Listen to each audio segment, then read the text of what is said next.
Aisha, all the action from Iowa, where former U.S. President Donald Trump has won the Iowa Republican caucuses. Polls suggest that Trump has claimed the victory with a wide lead.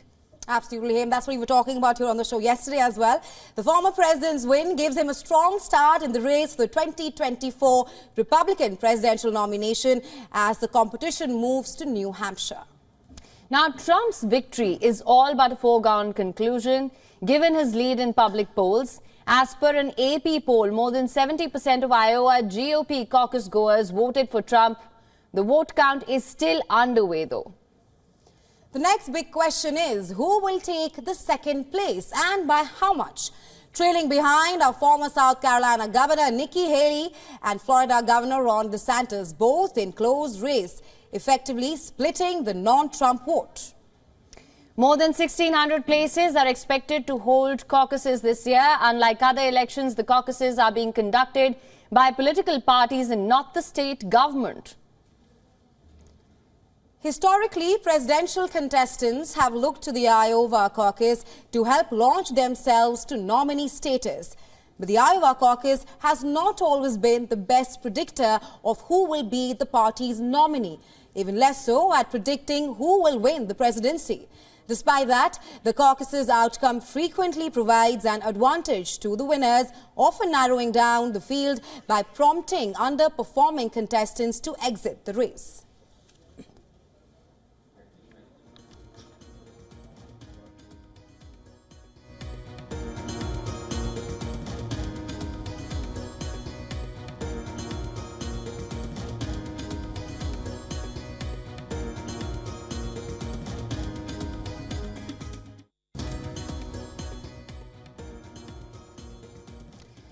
Now, for more on this, our correspondent Susan Tehrani now joins us live from New York. Susan, thank you so much for joining us. It's an action-packed night, of course.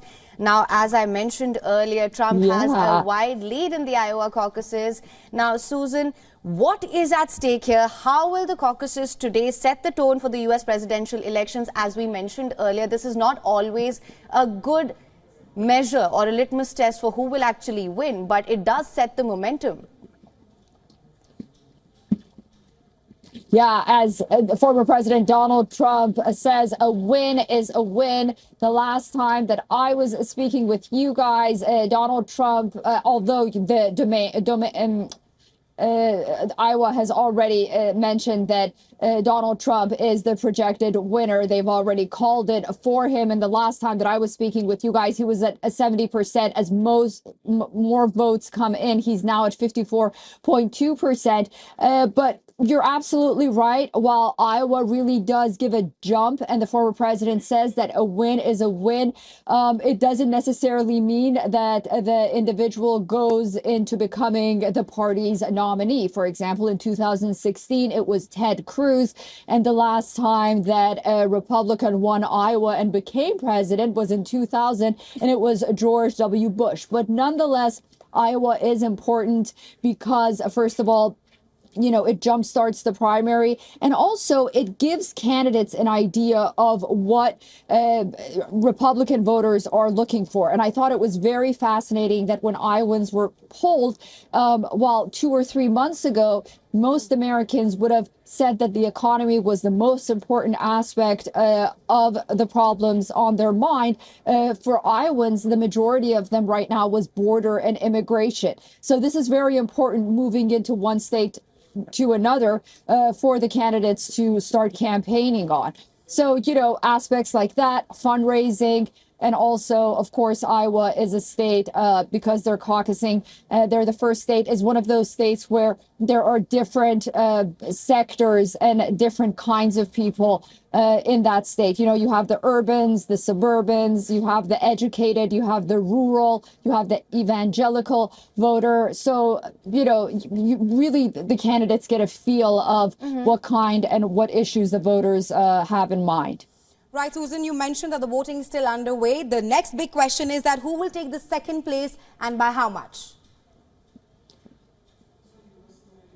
Yeah, that's a great question. I wish I had my crystal ball.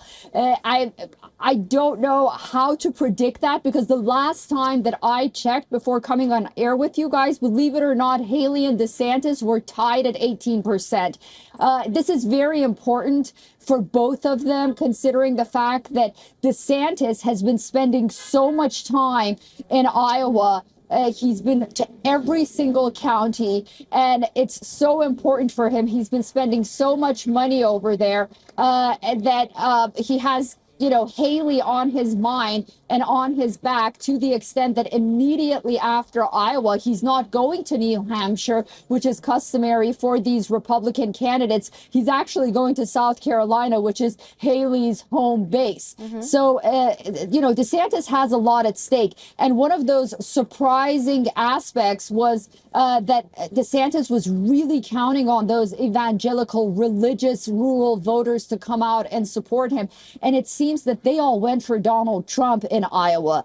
So, neck and neck between DeSantis and Haley. Every time we check, it's either DeSantis or Haley, one before the other. Right. But, we'll see. We'll wait and see. But it's the fight for a second place right now. Absolutely, Susan. That depends on how they are positioned. And of course, they are trying to gain that position as an alternative to Donald Trump. What I also want to understand is, we do know that the Iowa caucuses, coldest on record this year. Republicans gear up for their precincts. The weather has not been on their side this time. Now, do you think this has in any way impacted the voter turnout so far? Yeah, that's a great question. Last night, when we were talking about the weather here, I got a tweet from one of our viewers who said, "Don't talk about the weather anymore when it comes to Iowa. We are used to this. We're patriots, and we're going to show up." But we can't help to talk about the weather, because when we see those images, it's the coldest it's ever been on record, especially for Iowans. But when we look at these events, most of them are indoors. It looks like Iowans are really showing up, and it hasn't really affected them. But you can't underestimate those older voters, notably those that have been advised to stay home by forecasters, and whether or not it'll affect those second, third place candidates or not, we'll have to wait and see. For Donald Trump, apparently it didn't affect him. I mean, some are even saying right now it might be a caucus that we've never seen before. I mean, he may be winning by a margin that Iowa has never seen before. Right, Susan, will of course be closely tracking. We will of course be closely tracking who will secure the second place here in the Iowa caucuses. But thanks very much for joining us on WION and sharing insights with us. And Donald Trump has taken a massive lead in the Iowa caucuses. The question being that how important are the Iowa caucuses and what's at stake? And for that, my colleague Haim will tell you more. Haim, over to you. Right. Thank you so much, Rahisha. I believe we need to understand that this is a long and complicated affair. The process that has begun officially with the Iowa caucus today will go on for months before ending in November this year. Some formalities will continue till next year as well, when the new president will be officially sworn in. So over the next 1 minute or so, we will try and break this process down for you. Now, the race for the White House, it begins with the caucuses and primaries. The two main parties, that's the Republicans and Democrats, use caucuses and primaries to pick their presidential nominees. Either a primary or a caucus, it's conducted in all 50 states. A primary is different from a caucus, though. While a primary is conducted by the state governments, caucuses are held by respective political parties. Primaries are formal elections. People go to polling stations, vote for their candidates through secret ballots. Caucuses, on the other hand, informal gatherings of party workers and supporters. Primaries are of two kinds as well. That's also important to note here: open and closed. While anyone can vote for any party's candidate in an open primary, only registered party members can vote for candidates of that particular party in a closed primary. On the other hand, only those people who physically attend a caucus can vote in the process. People directly vote for their candidate in primaries, who go on to become their party's official presidential nominee. In caucuses, attendees tell their preferences of delegates to particular candidates who then go on to vote for them in the party's national convention. And once the votes from all of the primaries and the caucuses in the parties then the parties pick their official presidential candidate, and these two candidates, one from each party, then go on to the final round where American voters choose their next president in the countrywide election. So hopefully this makes it easier to follow along in this election process. Over to you, Raisha. Right, Him. Thanks very much for that very detailed explanation on the importance of the Iowa caucuses.